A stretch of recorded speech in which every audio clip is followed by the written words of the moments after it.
Welcome back to Brush Up Your Game, and today the Cosmic Encounter Power Showdown Round 10. Yes, or Part 10, I suppose. Kicking things off, we have Inferno versus Daredevil. Now, Inferno is from Cosmic Odyssey. And Inferno is a power that looks fairly innocuous, but in-game setup, you shuffle the additional 5 copies of the Inferno Flare into the Cosmic deck after hands are dealt. Dealt is the keyword there. You have the power to flare. After another player plays Flare and attempts to return it to their hand, you may use this power to take it instead. When you have no encounter cards and would discard your hand to draw a new one, reveal any flares in your hand, set them aside, draw your new hand, and then add the set-aside flares to your hand. Which is all well and good, right? It's the Inferno Super, which is just a natural part of the game. Return this card to your hand, then if you have 5 flares in your hand, 2 of which are Inferno flares, you win the game. It's one, you're capturing flares. You know, all those good flares that you get to keep on using. No, Inferno says, no, mine. Second, you're winning the game. Inferno's really good and gives people a wild that's really good. As a main player or ally, each player on your side may discard a flare from their hand. The first discarded flare adds 20 to your side, and each flare after that adds 10. If at least one player discarded a flare, give this Inferno flare to the Inferno, or discard it if the Inferno's not playing. Yeah, Inferno's just tough to stop. Inferno makes for a very quick and unsatisfying game.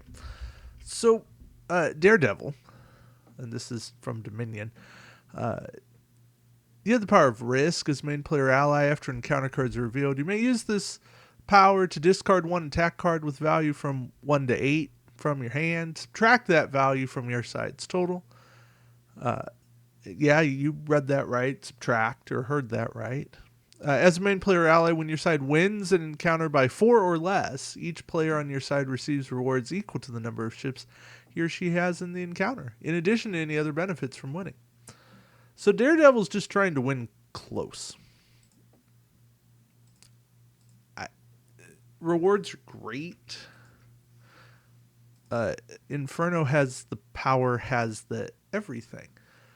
So then you go, okay, I swear I did not plan this. So we get Daredevil alternate timeline. Right? Because that's what we needed. Inferno against basically the same power. Well, the Daredevil alternate timeline, you can use this power to discard one attack card from your hand, period. Subtract its value from your side's total.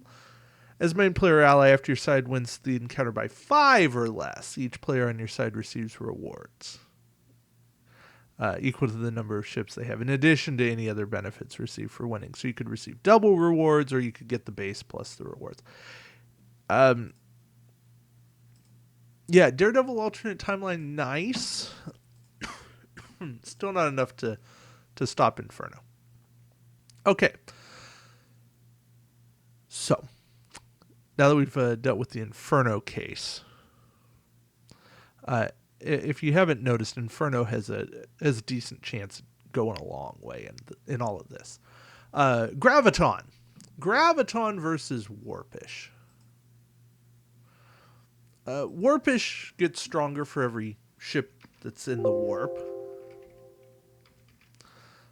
Graviton, you have the power to say either 10s or 1s and use that digit in place of the attack total.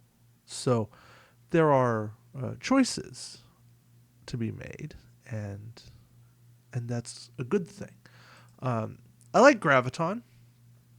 Graviton is a much more strategic game than Warpish. Warpish excels in big games. Graviton excels in any sort of game. And for that, I'm giving the benefit here to Graviton. Gorilla versus Mercenary. Well, Gorilla, when you lose, you weaken your opponent and all of their allies. Each player you weaken loses all but one of their ships in the encounter to the warp. It's annoying. Gorilla's just an annoying little gnat. Mercenary goes bounty hunting. Apparently that's the in thing these days. Mercenary, after your side wins an encounter, you gain defender rewards as though you were a defensive ally. You just get one.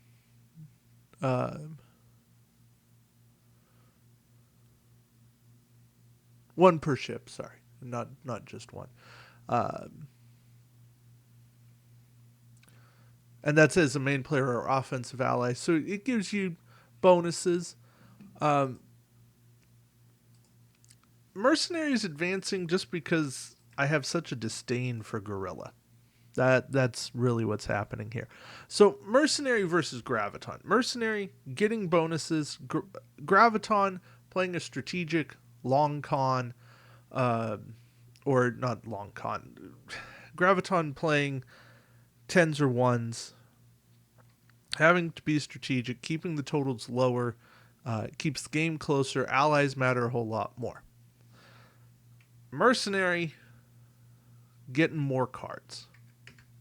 It's Mercenary, and it's not even close. So Inferno versus Mercenary, again, it's Inferno, and it's not even close here. Okay. Love versus Filch. Well, Filch has the power to take your opponent's card. Love is the power of joy. At the start of your turn, use the power. Choose and discard one card from your hand. Every other player, in clockwise order, may then choose and discard one card from their hand. If they discard the same type as you, that player may release all of their ships from the warp back to colonies. If all players discard the same type of card as you, you collect all of the discarded cards, including yours.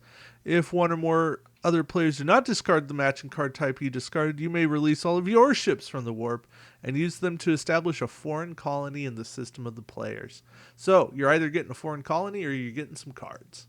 It's a nice power. Love beats taking a single card. Why take a single card when you can take more? Love is kind of the revised hate. Diplomat versus Quartermaster. Diplomat. When you're not a main player and one or more attack cards are revealed in an encounter, you get to horn in and have a three-way deal. You get 2 minutes to do this, but everybody's got to agree, otherwise everybody loses. Diplomat, having the three-way deals is a really unique effect. I like Diplomat a lot. Quartermaster, whenever other players should receive rewards, use this power. Players announce how many rewards they would like. You get to decide where ships go back to. Then you draw all of the cards together, look at them, and deliver the appropriate number to each player as you choose. You get your rewards after. But yeah, you have the power of knowledge, is basically what it is. And you're choosing your friends and your enemies based on this.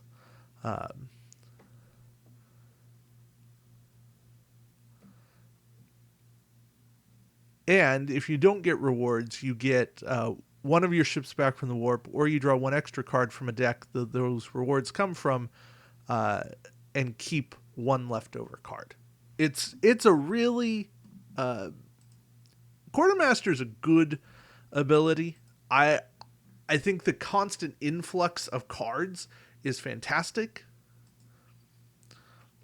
but the ability to make a three-way negotiation is so unique that not only is Diplomat beating Quartermaster, but it's also beating Love, and that's a tough call because Love is fantastic,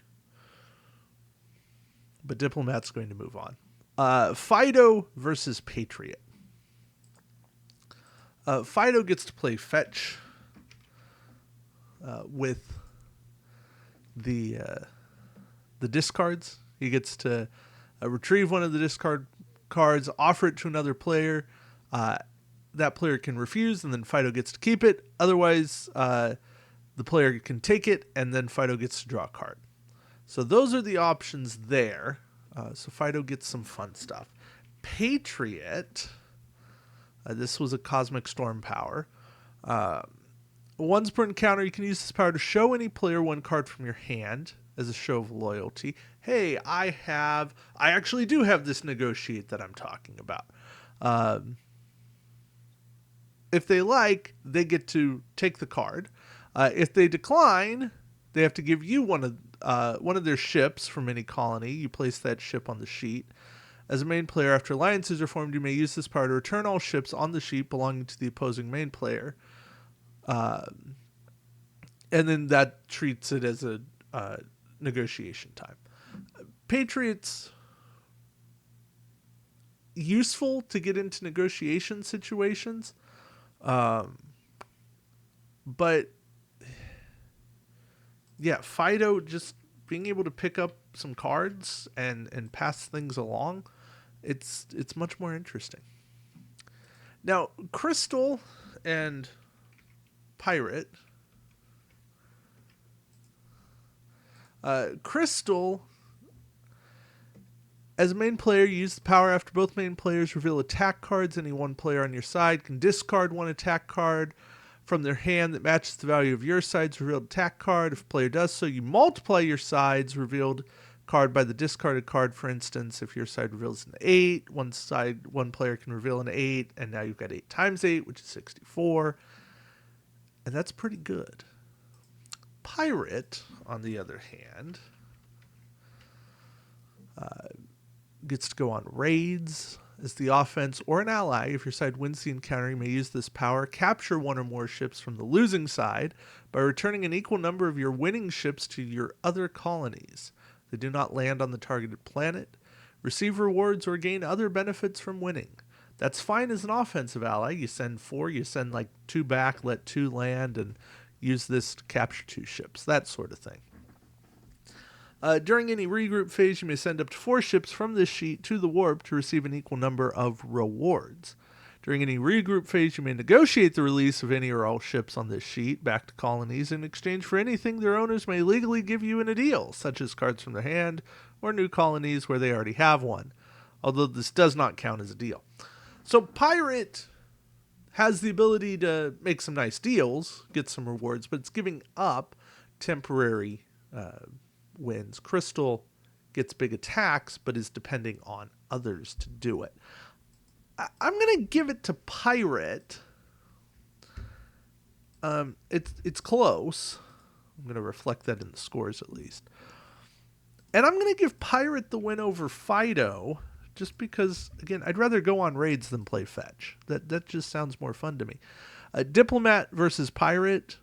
Come on, let's get in